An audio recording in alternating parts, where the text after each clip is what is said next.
এক একটি কম্পিউটার কেনার কথা ছিল 7 লাখ টাকায়, অথচ ৭১-এ সংবাদ প্রচারের পর তা নেমে এসেছে মাত্র ৩৩,০০০-এ। সেটিও প্রশ্নবিদ্ধ, কেননা এই দামে বাজারে কাজের উপযোগী কম্পিউটার পাওয়া প্রায় অসম্ভব। অন্যদিকে ভবন নির্মাণে ৩,৫০০ কোটির বরাদ্দ নেমেছে মাত্র ৩৫০ কোটিতে। তারপরও নানা অসঙ্গতি রেখে শেষ একনেকে তড়িঘড়ি করে অনুমোদন দেওয়া হয় স্বাস্থ্য খাতের ৯,৫০০ কোটি টাকার বিশাল প্রকল্প, যাতে অনিয়ম দুর্নীতির আভাস পাচ্ছেন বিশ্লেষকরা। বিস্তারিত ইমদাদ হোসাইনের প্রতিবেদনে।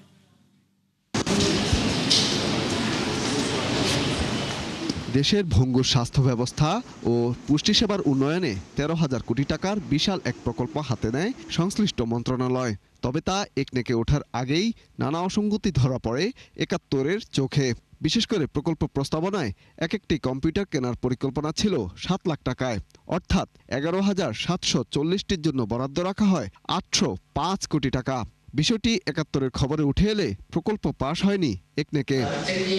তবে মাস দেড়েক না যেতেই ৪,৫০০ কোটি টাকা ব্যয় কমিয়ে একরকম তড়িঘড়ি করে অন্তর্বর্তী সরকারের শেখ একনেকে পাশ করা হয় প্রকল্পটি। ব্যয় অনেক বেড়ে গেছে, তবে সেখানেও রয়েছে অসঙ্গতি। যেমন ১২,৫০০ কম্পিউটার নামিয়ে আনা হয়েছে ১২৭টিতে, আর প্রতিটির দাম ৭ লাখ থেকে নামানো হয়েছে মাত্র ৩৩,০০০-এ। অথচ এই দামে কাজের উপযোগী কম্পিউটার পাওয়া সম্ভব কিনা তা নিয়ে রয়েছে প্রশ্ন। বিশ্লেষকরা মনে করেন, শুরু থেকেই লুটপাটের উদ্দেশ্যেই নেওয়া হয়েছিল এই প্রকল্প, ফলে প্রশ্নবিদ্ধ ছিল প্রতিটি অনুষঙ্গ। যারা এই ধরনের ওভার এস্টিমেটেড প্রজেক্টের প্রস্তাব নিয়ে এসেছিলেন, তাদেরকে যতক্ষণ পর্যন্ত জবাবদিহিতার আওতায় না আনা হবে, ততক্ষণ পর্যন্ত এই প্রবণতা কমবে না। হয়তো একটি দুটি প্রকল্পে এভাবে বন্ধ করা যাবে, কিন্তু সামগ্রিকভাবে বন্ধ করতে গেলে যারা এর জন্য দায়ী তাদেরকে কঠোর জবাবদিহিতার মধ্যে আনতে হবে। শুধু কম্পিউটারেই অস্বাভাবিক ব্যয় নয়, বড় অসঙ্গতি ছিল ভবন নির্মাণের প্রস্তাবেও। যেমন শুরুতে ৩৬৫টি ভবনের জন্য প্রস্তাব করা হয় ৩,১৮৪ কোটি টাকা। তবে চূড়ান্ত অনুমোদনে সেখানে ৩০০-র উপরে বাদ দিয়ে রাখা হয়েছে মাত্র ৪৮টি, আর ব্যয় নামানো হয়েছে ৩৫০ কোটি টাকায়। শুধু তাই নয়, এক একটি ভবনের ব্যয়ও কমানো হয় ২ কোটি টাকা। অপ্রয়োজনীয় ভবন নির্মাণের যে প্রস্তাব বা প্রচেষ্টা গ্রহণ করা হয়েছিল, এইটা মূলত কাদের স্বার্থে করা হয়েছিল সেটিও চিহ্নিত করে তাদের বিরুদ্ধে ব্যবস্থা নিতে হবে। আমি বলবো যে আমাদের গভর্নেন্স ফেলিয়ার তো নন। সুশাসন বলতে যে কি বোঝায়, এটা বাংলাদেশে আমরা আসলে দেখতে পাই না কোনো সময়। ইন্টারিম গভর্নমেন্টের সময় কি সুশাসন বেড়েছে? আমি সে ব্যাপারে যথেষ্ট মাত্রা আমি কনফিডেন্ট না। আমি মনে করি প্রশাসনে যদি বড় মাত্রায় সংস্কার করে, তাহলে গভর্নেন্সের কোয়ালিটি ভালো হবে। তখনই তো আমরা দেখবো যে সরকারি ব্যয়ের গুণগত মান ভালো হচ্ছে। উপজীবনে আমি মনে করি যে আমরা এমন একটা সিচুয়েশনের মধ্যে যাচ্ছি যেখানে সরকারি ব্যয় কমেছে। সরকারি ব্যয় বলতে আমি উন্নয়ন ব্যয় বোঝাচ্ছি, সেটা কমেছে, এবং সেই ব্যয়ের গুণগত মানের কোনো উন্নয়ন হয়নি। চূড়ান্ত অনুমোদনে ৪৩০ কোটি টাকার প্রশিক্ষণ ব্যয় কমিয়ে আনা হয় ২৬০ কোটিতে, আর ২১৬ কোটি টাকার পরামর্শ খরচ নামে ৫০ কোটি টাকায়। প্রকল্পটি বাস্তবায়ন হবে আগামী ৪ বছরে। ইমদাদ হোসাইন, ৭১, ঢাকা। সুতা নিয়ে টানাটানির জেরে এখনো চরম অস্বস্তি তৈরি পোশাক ও বস্ত্রশিল্পের উদ্যোক্তাদের মধ্যে। বিটিএমএ চায় যে কোনো মূল্যে মন্ত্রণালয়ের সিদ্ধান্ত কার্যকর করতে। অন্যদিকে এর বিপক্ষে স্বয়ং বস্ত্র খাতের কর্মকর্তা কর্মচারীরা। আর তৈরি পোশাক রপ্তানিকারকরাও হারাতে চান না কম দামে কেনার সুযোগ। এমন ত্রিমুখী অবস্থার সমাধানে বিশ্লেষকরা পরামর্শ দিচ্ছেন সমন্বিত উদ্যোগের মাধ্যমে সমাধান করার। রাকিব হোসেনের রিপোর্ট। বস্ত্র খাতের প্রতিষ্ঠান লিটল গ্রুপ ঢাকা ও নারায়ণগঞ্জের দুটি কারখানায় উৎপাদন করছে বিভিন্ন প্রকার সুতা। একসময় সরাসরি রপ্তানি করলেও বিশ্ববাজারে শুল্ক বাধায় প্রতিযোগিতার সক্ষমতা হারাতে হয়। অন্যদিকে গেল কয়েক মাস ধরে স্থানীয় বাজারেও অসম প্রতিযোগিতার মুখোমুখি লিটল গ্রুপ। সক্ষমতার ৬০% উৎপাদনের পরও গেল ১.৫ মাসে অবিকৃত রয়ে গেছে প্রায় ৪.৫ লাখ কেজি সুতা। আমাদের ছোট মিল মনে করেন আছে ৪-৫ কোটি টাকার সুতা এখানে জমে আছে, আমরা বেচতে পারতেছি না। আমাদের এখন পুঁজির অভাব হয়ে গেছে, বেতন দিতে পারবো না। এই অবস্থার ভিতরে এখন আমরা বুঝতে পারতেছি না যে এই শিল্পটা কোথায় গিয়ে দাঁড়াবে। এদিকে নারায়ণগঞ্জের ইয়াং ফরএভার বছরে $100 কোটি তৈরি পোশাক রপ্তানি করে। আগে চাহিদার শতভাগ সুতা স্থানীয়ভাবে সংগ্রহ করলেও গেল কয়েক মাস ধরে আমদানি নির্ভরতা বাড়ছে চড়া দামের কারণে। বিসিআই আমাদের নর্মালি হয়, বাট বটসটা হয় না। প্লাস রিসাইকেল কটনের জন্য ইন্ডিয়া বা আমাদের অন্যান্য রাষ্ট্র ভালো করে, যারা নমিনেশন, অনেক সময় কাস্টমারের নমিনেশনও থাকে, তো সেই সুতাগুলো তো আমরা আনতে পারবো না। বন্ড সুবিধা যদি বাতিল করা হয় সেক্ষেত্রে আমরা এই অর্ডারগুলো লুজ করব। বিটিএমের তথ্য মতে প্রতিযোগিতামূলক দাম নিশ্চিত করতে না পারায় 12,500 কোটি টাকার সুতা অবিকৃত পড়ে আছে কারখানাগুলোতে। আবার বিকেএমইএ বিজিএমইএ বলছে বৈশ্বিক প্রতিযোগিতার চাপের মাঝে রপ্তানি ধরে রাখতে সুতার আমদানি বাড়াতে হচ্ছে। এমন পরিস্থিতিতে দেশে সুতার প্রতিযোগিতা নিশ্চিতের বিকল্প দেখছেন না উদ্যোক্তারা। বন্ড থাকলেই যে সবাই ইন্ডিয়া থেকে আনতে পারে তা কিন্তু না, কারণ হলো মিনিমাম 1 কন্টেনার সুতা নিয়ে আসতে হয়। এখন তার সুতার রিকোয়ারমেন্ট যদি হয় 5 টন, তার কিন্তু লোকাল থেকে কিনতে হবে। তাহলে সে কিন্তু ওই অর্ডারটা ধরতে পারতেছে না, কারণ লোকালি সুতার দাম এখন 30 সেন্ট বেশি।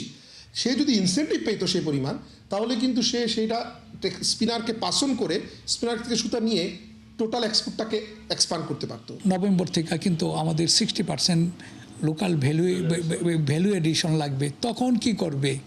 তখন তো যদি আমার যেখানে যদি এই সমস্ত ফ্যাক্টরি যেভাবে বন্ধ হয়ে যাচ্ছে, তখন কিভাবে ভ্যালু এডিশন হবে? বিশেষজ্ঞদের মতে এই মুহূর্তে সুতা আমদানিতে বন্ড সুবিধা প্রত্যাহারের যৌক্তিকতা নেই।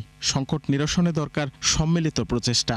এটাকে একটা জাতীয় দৃষ্টিভঙ্গি থেকে দেখার একটা প্রয়োজন আছে, নট একটার সাথে আরেকটাকে একটা সাংঘর্ষিক অবস্থানে ফেলে দেওয়া। তো সেখানে আমার মনে হয় যে এটা কিভাবে তাদেরকে সহায়তা করা যায় সেটার একটা চেষ্টা করা উচিত। নানামুখী চ্যালেঞ্জে থাকা পোশাক খাতে অর্থ বছরের 6 মাসে রপ্তানি কমেছে বেশ খানিকটা। পোশাক খাতের এই সমস্যার মূলে রয়েছে দেশি সুতার চড়া দাম, কিন্তু বাণিজ্য মন্ত্রণালয়ের সিদ্ধান্ত এবং বস্ত্রকল মালিকদের আলটিমেটাম বন্ড সুবিধা নিয়ে, যা বাস্তবায়নে সংকট দূর হবে না, উল্টো আশঙ্কা রয়েছে রপ্তানি হারানোর। এমন পরিস্থিতিতে সরকারি সহায়তায় সমাধানের পথ খুঁজছে সব পক্ষ। রাকিব হোসেন, 71, নারায়ণগঞ্জ। বিশ্ববাজারে রেকর্ডের পর রেকর্ড ছাড়িয়ে যাচ্ছে স্বর্ণের দাম। মাত্র 24 ঘন্টায় 4.5% বেড়ে আউন্স প্রতি স্বর্ণের দাম ছাড়িয়েছে $5,500। চলমান বাণিজ্য যুদ্ধের কারণে ভূরাজনৈতিক অস্থিরতায় কমছে ডলারের মান। USDX এর তথ্য অনুযায়ী 4 বছরের মধ্যে সর্বনিম্ন 95.56 পয়েন্টে নেমেছে ডলারের মান। আর তাই অর্থনৈতিক অনিশ্চয়তায় ডলার ছেড়ে বিনিয়োগকারীরা ঝুঁকেছেন স্বর্ণের দিকে। ফলাফল অনন্য উচ্চতায় মূল্যবান এই ধাতু। পাশাপাশি রেকর্ড ছাড়িয়েছে রূপার দামেও, আউন্স প্রতি 4% বেশি বেড়ে পৌঁছেছে $118। এদিকে মাত্র একদিনের ব্যবধানে ভরিতে 16,212 টাকা বাড়ল স্বর্ণের দাম, আর তাতেই ইতিহাসের সব রেকর্ড ভেঙে আজ থেকে 22 ক্যারেট বিক্রি হচ্ছে 2,86,000 টাকায়। বাংলাদেশ জুয়েলার্স সমিতি বাজেট সকালে এক বিজ্ঞপ্তিতে এই তথ্য জানায়। বলা হয়, আন্তর্জাতিক বাজারে তেজাবি স্বর্ণের দাম বাড়ায় দেশীয় বাজারে সমন্বয় করা হয়েছে। নতুন মূল্য অনুযায়ী আজ থেকে 21 ক্যারেটের 1 ভরি স্বর্ণ কিনতে গ্রাহকদের গুনতে হবে 2,72,996 টাকা। সনাতন পদ্ধতির 1 ভরি রূপার দাম 5,248 টাকা নির্ধারণ করে দেয় বাজুস।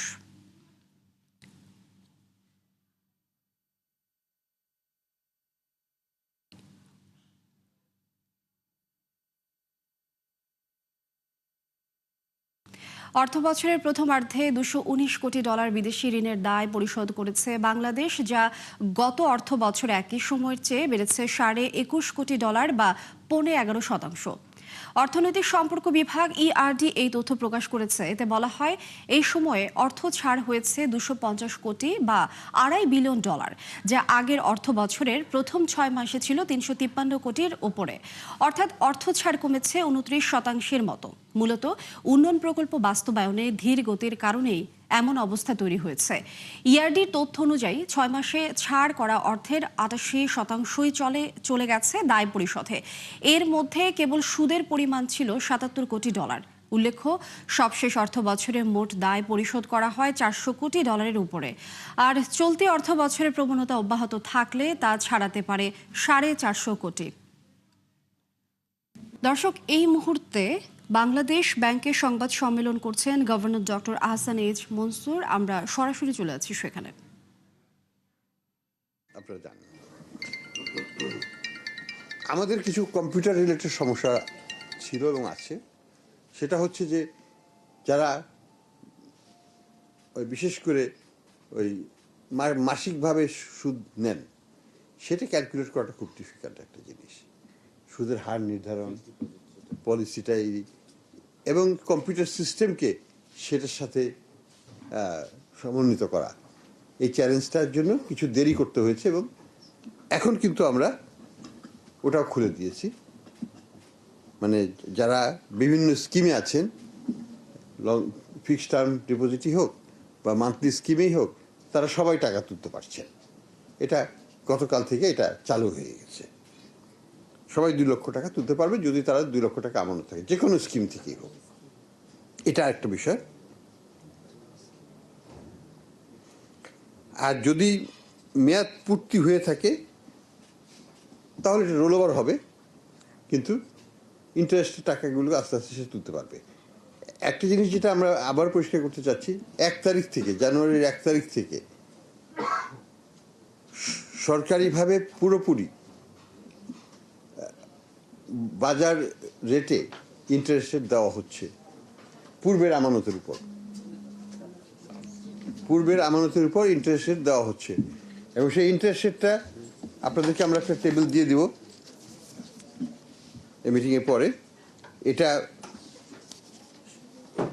9.5% পর্যন্ত সর্বোচ্চ দেওয়া হচ্ছে 1 তারিখ থেকে। এটা 1 বছর, 1 বছরের ঊর্ধ্বে হলে, 1 বছর বা তার ঊর্ধ্বে হলেই 9.5% করে দেওয়া হচ্ছে। 1 বছরের নিচে 6 মাস থেকে 1 বছর পর্যন্ত 9% হিসাবে দেওয়া হচ্ছে। এটা হচ্ছে ডিপোজিটের উপর ইন্টারেস্ট।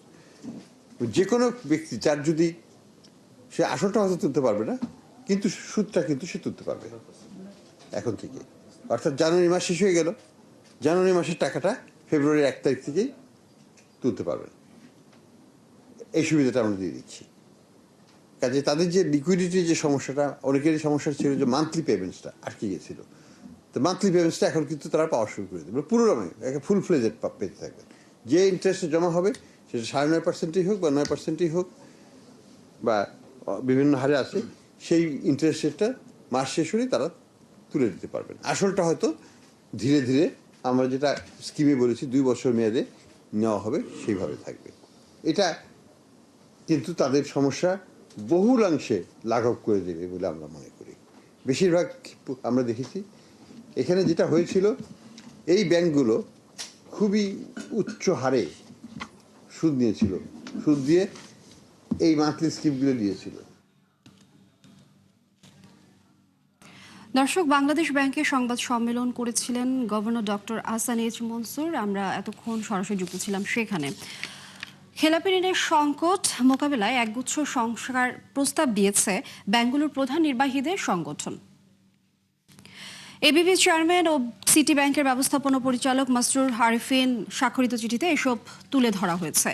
আদালত বা ব্যাংকের অনুমতি ছাড়া ঋণ খেলাপির যাতে বিদেশে যেতে না পারেন সে প্রস্তাব দেওয়া হয়েছে। একই সঙ্গে খেলাপিদের নাম ও ছবি প্রকাশ এবং তাদের ব্যবসায়ী সংগঠনের নির্বাচনে অংশগ্রহণে নিষেধাজ্ঞার দাবি জানানো হয়েছে।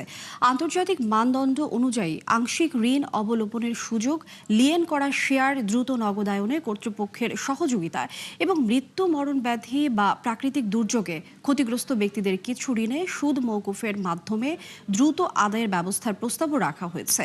রয়েছে আরও বেশ কিছু বিষয় পর্যবেক্ষণ। বর্তমানে দেশের মোট ঋণের প্রায় 35.73% খেলাপি, যার পরিমাণ 6.5 লাখ কোটি টাকার বেশি।